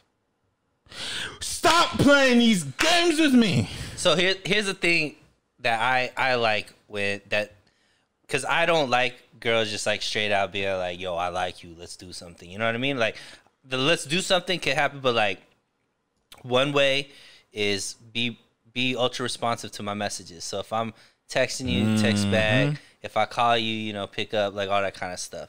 And then after I've been initiating for however long or whatever, you initiate. You call me. You text me first. You know, like all that kind of stuff. That tells me, all right, this is something that, you know, is moving, like this person's interested. She's putting in effort. Do you play text games? Text games? Yeah, because like, okay, I've done this before where I'm like, I'm always the initiator. And then after that, you just stop just to see what's going to happen. I don't think I've done that in a long time. I used to. But I'm just I don't saying, like to be annoying. So I'm like, I don't know if I need to be texting you every day or every other day or whatever. yeah, I mean, I'm pretty good about like showing interest. Like a girl will know that I'm interested in her because I'll put in the effort, right? But you say you got a fatty? Huh? What? I got a little boo thing.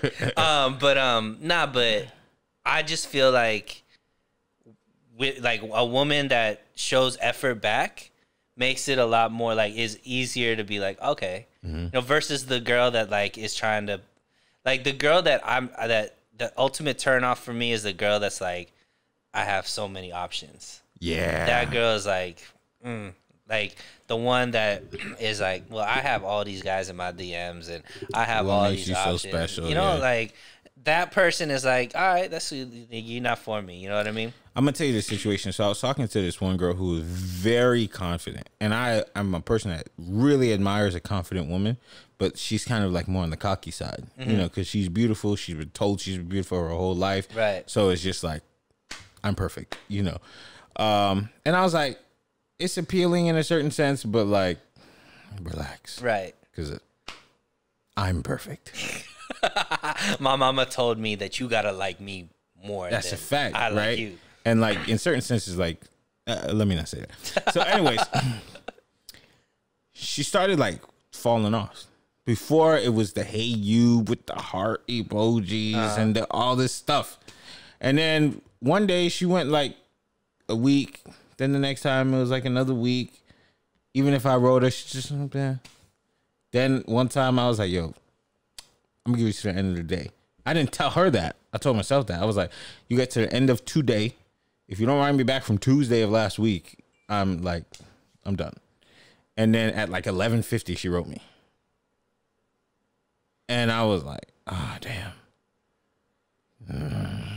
She hit before the clock? She did, but I even brought it up. I was like, because now if something bothers me, I'm just saying it. So I was like, yo, what's up with this? I don't care if you're busy. I'm more busy than you. I'm me. I don't play these. I don't play this. This is not the game that I play. And it turned me off so much because it was, oh, I'm busy and I don't care. How about that? I don't care. Cash me outside. No, I'm not going to beat a girl. But it turned me off so much that at that time I went from like pretty much going from 100%, like I'm really into this chick, actually 80% because she was just like cocky, right, to a 50%, and then over time it just pulled me all the way down to a 1, and she started trying again, but like nothing worked. It was just like, I see that she's trying, but I would just leave her on red and just not respond. I'd leave her on red for like 2 days. The shine came off. Yeah, it just feels like you just like, I'm so fine, I could do this. I think it's like, it's corny. It's imperative for guys to be able to understand what type of woman you're talking to, and then be able to understand, like, plan accordingly. And unfortunately for a man, it's gonna take you making ultra mistakes and realizing, because there's gonna be that you got to find a woman to the level of like, because if you based off of your confidence level, there's a certain type of level of woman that you should be dealing with, right? Like if you are not very confident, dealing with a very confident woman is going to be an issue for you. Because you're going to be very insecure. Confident women know their worth. They know their value. They usually have a lot of male friends. They're usually getting a lot of interest and all that kind of stuff. Money. They enjoy attention, all that kind of stuff. So you have to be you have to be even more confident to keep a girl like that interested in you. Yeah. So unless you're an ultra confident person, you know, you shouldn't be going after ultra confident women because you will get hurt. Like plain and simple. Yeah, they'll get bored of you and they'll just let you they'll just move on, right? And they will get over you quicker than you will get over them because you're annoying to them. Yeah, and then they'll just annoying. At the end of the day they know they could get somebody else. Yep. So you have to know like your confidence level. But if you are dealing with like a confident woman and all this kind of stuff, like you got to also understand like the games they play. Like they're not always gonna tell you straight up. Like they're the ones that'll ignore you a lot. They're the ones that if they're not interested, they'll just ignore. And what I mean by that is like you can't be needy with them. Like they want to see like if they ignore and you ignore, they'll come back. But if you ignore and you're like needy, like all that kind of stuff, like that's gonna push them away. Well, you ain't even that fine. That's the confidence level that you got to be like, look, if you don't value me, then bye. Because here's the thing. I'm amazing. Yes, you are. What are you doing? I really need to fix your haircut. I really got to fix that thing.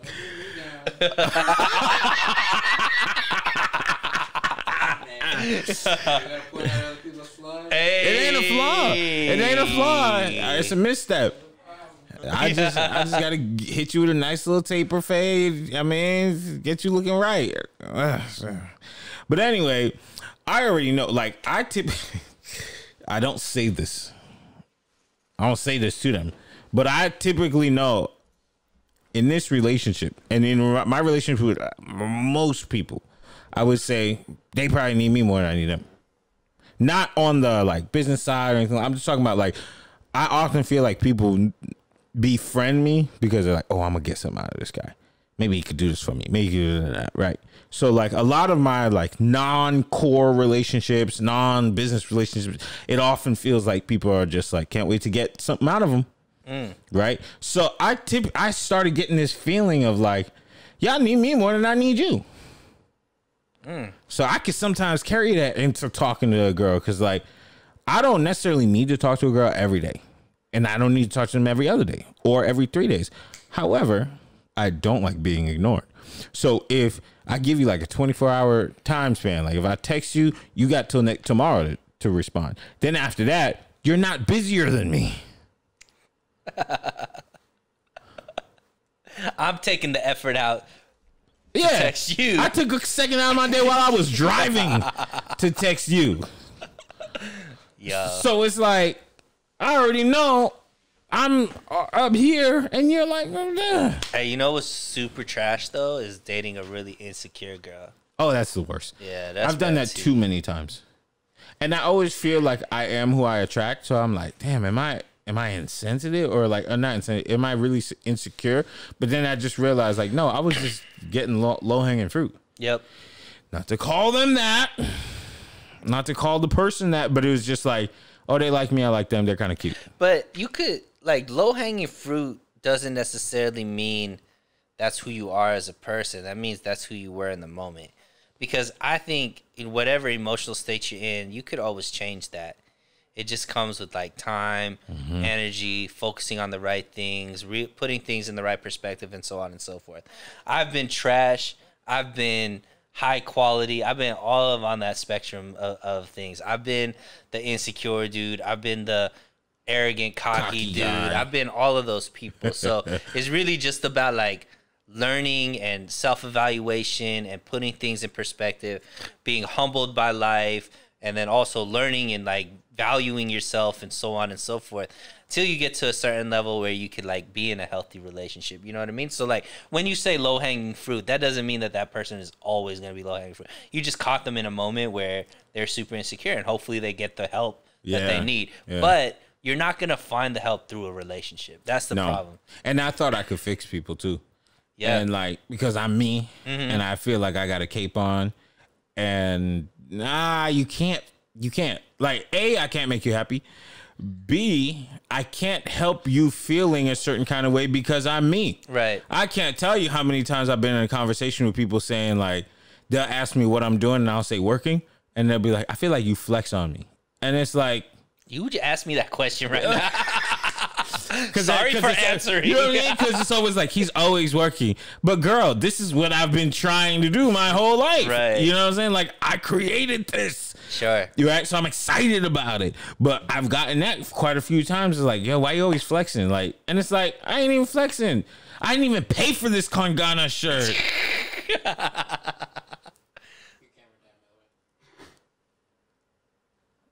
Oh, plug it in. Either way, see, that's why we should use Black Magic. Black Soul is better is what you trying to say? That's what I've been trying to tell him. You see all this conjunction? All right. So anyway, what was I talking about? Oh, yeah. So, like, that mentality, like, A, I cannot date somebody who doesn't like themselves. And you don't gotta like everything about yourself, because I already know I don't like everything about me. Right. But that's just a process. For the most part, 60+%, 80%, cool. Could I have more money? Yes. Could I have a better looking stomach? Yes. Can't get a better haircut. But and it's not always like, you don't always have to like, but you could accept, you know, like you could accept who you are, be confident in who you are, know your value. Like, I think that's working on yourself. Yeah. Working on yourself is important. But like, if you don't like yourself, I can't fix that. True. Yeah, like there's a lot of broken people, and that's one thing. When I came out of this this relationship that I was really invested in, and you know, I was really torn up about it, and then I got on like Tinder and all these like social media websites. Tinder's like, the worst. But what I realized is like when I was like broken, the way I looked at everybody that I was like, dang, there's a lot of broken people that are dating right now. And I don't know if it was just the lenses that I was looking at, or I was able to recognize it because I was broken and whatnot. But now that I'm not at that point anymore, it's like I'm not even on those sites or whatever. Like I'm not even like, I don't even try. You know what I mean? Like it just is like, it's just gonna happen or it's not gonna happen at this point. But also it's like I don't see as many broken people anymore. Or maybe it's just because I'm not looking anymore. But I think that the problem is a lot of people try to use companionship to feel something versus realizing, yo, you just got to have a process of self-growth, self-evaluation. Like you got to find value in yourself, worth in yourself before you find anything that's going to make you happy. That's facts. No external factor is going to add to your happy. You're already going to be happy, and then the external facters are going to enhance that happiness. Yep. But they're not going to get you to happy. You have to get to happy on your own. 100%. Yeah, that's a life lesson you got to learn. I had to learn that I'm not Superman. You know, because I thought I could do everything. And life had a beautiful way of showing me that the moment I started relinquishing some of the superpowers I thought I had to somebody else who that was their superpower, just to find out that thing that I thought that was my power is actually my weakness. Then all of a sudden life got a lot better. Wow. Figuring out the things I suck at made me greater. Especially when you could come to terms with it, accept it, and have patience with yourself. Oh, man, because then I'll be free and happy to say, man, I can't even do that. But you can. And then I start bigging them up. Yes. You know, like you have a different way of looking at things. Perspective. Yeah, it's amazing. And so for me, thinking that I can fix people, I can alter their life, because yes, I have offered people advice that has changed their lives for the better. But there's plenty of people who don't listen.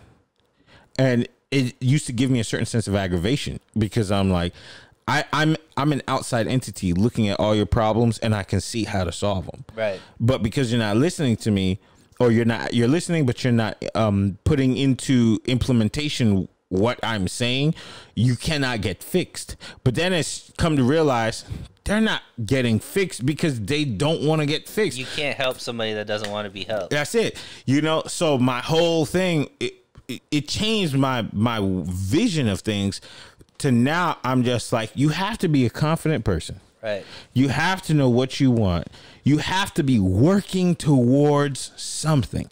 Even if you've accomplished more than me, you have to be working towards something. Have a purpose. Because there's a girl that I talked to who was perfect in every sense of the word. She's beautiful, she's smart, she's rich, everything. But she did nothing during her days. Nothing. She woke up when she woke up. She laid by the pool and did nothing. And I found that to be the biggest turnoff because I said, every question I asked was, well, what are you working towards? What are you interested in? What do you want to do? You have an abundance of money. What do you want to do with it? I don't know. Maybe travel. Well, you've been all over the world already. What else? What else is going to inspire you? I don't know. I don't think about it. I'm not interested. I don't know. I don't have any plans. I don't have any goals. I don't have anything I want to reach. And I just sat there like, oh, okay, well. Yeah, I mean, and what you're interested in, you shouldn't have to feel bad about it. You know what I mean? Like I follow this this IG like a foot page? Huh? A foot page? What's that mean? Like feet? No. But she's like this twerker. I might follow her too. Hey, so she she puts up stuff on her stories or whatever, and she's like she puts up like ask me, you know, when they say like ask me any question. Oh, okay, AMAs. Yeah, and then like she put out that like she won't date anybody that's penis size isn't under 8 inches, isn't over 8 inches, I should say. Oh, so she can't take it like too big. No. She's saying anybody under 8, so you have to be 8 or bigger for her to date her. Man, I unfollowed her just now. And she said that the reason is because the type of sex she likes to have, she can't do everything she wants to do with people that are under 8 inches. So that's what she says. So all right, so then a bunch of dudes went at her is like, oh, how can you like.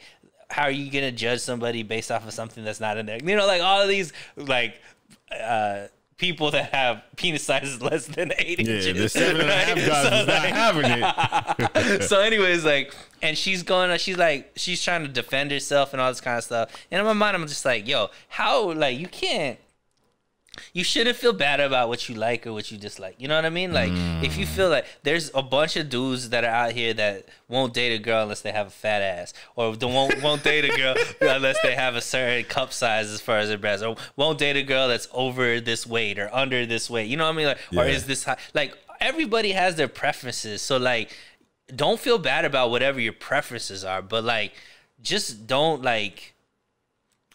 be an evil person, you know what I mean? Like, be upfront. Like, hey, this is, like, you're a cool person. I'm just not interested or whatever it is. And if it's superficial reason, then, okay, superficial reason. And us as individuals, if we're on the other side of that, like, be okay with that, because at the end of the day, you want something that's going to work. Don't try to force a square peg into a round hole. And be okay with, like, yo, there's a reason why, you know, if you believe in God or whatever, if the universe is giving me this sign to get out of this situation before I get, like, just stop. We should, as people, stop forcing things. You know what I mean? Because I think that's where people get hurt, is when they try to force stuff versus just like, yo, like, it's cool. If you don't like me because I'm bald, or you don't like me because I'm a certain age, or you don't like me because of my penis size, you know, whatever that is, that's cool. That's it. That's it. Like, let me ask you this, because like one thing I've always been okay with, even though like it kind of sucks to hear, but it's just like, oh well, it is. I've heard plenty of women tell me like, oh, I don't date black guys, right? And I've always just been like, nah, okay, right.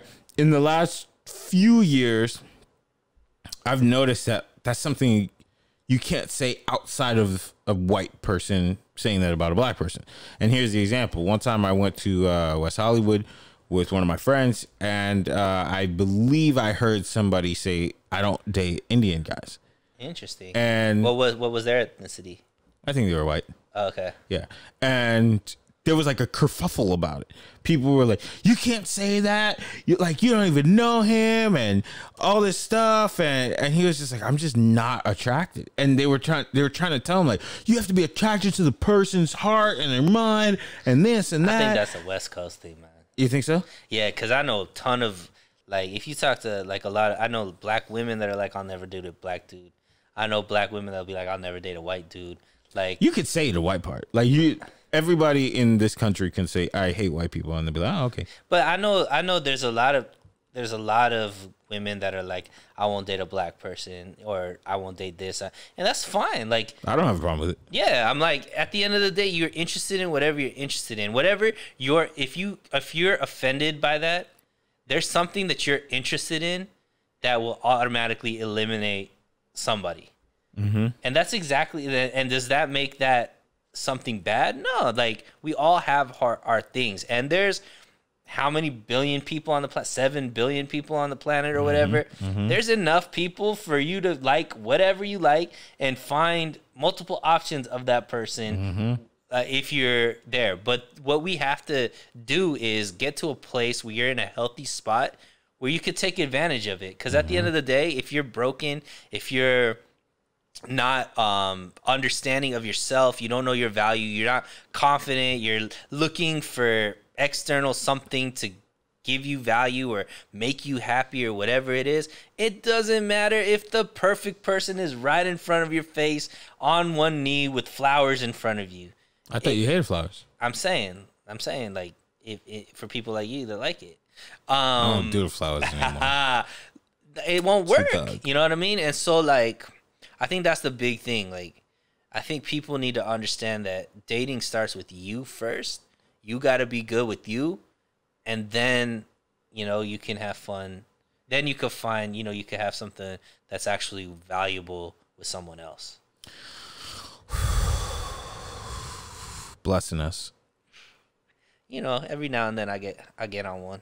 Blessing us. You trying to get married? Yeah, sure. All right. No, okay, cool. I think I changed my mind on that. Oh. I look like trash. Oh my God. All right, that's about it. Chris, you got anything? Nope. All right. Was Chris even here for this episode? Chris played video games with us. Yeah. Chris, you trying to you going to the gym this week? Yes. Well, not the gym, but I'm gonna work out in the garage because I don't have a gym currently. All right. So next week we are all going on a little trip to Vegas. Hey. And we might even be podding from Vegas next week. So we got us a nice little B&B. A little something. I mean, listen, man. You know what it is, man. Hey. All right. So if you guys see us out there, if we got anybody who's watching or listening from Vegas, let us know. If anything is going down, we're 100% in. The Tequila Boys. Yeah. the Tequila Boys is going to go paint Vegas red. Outside of that, hope you guys have a great week. Check out our new segment, Boys Playing Video Games. It's going to be only on YouTube. It's going to be me and Chris playing a little basketball. Maybe next week play football. Outside of that, we're men on the internet. And that's that.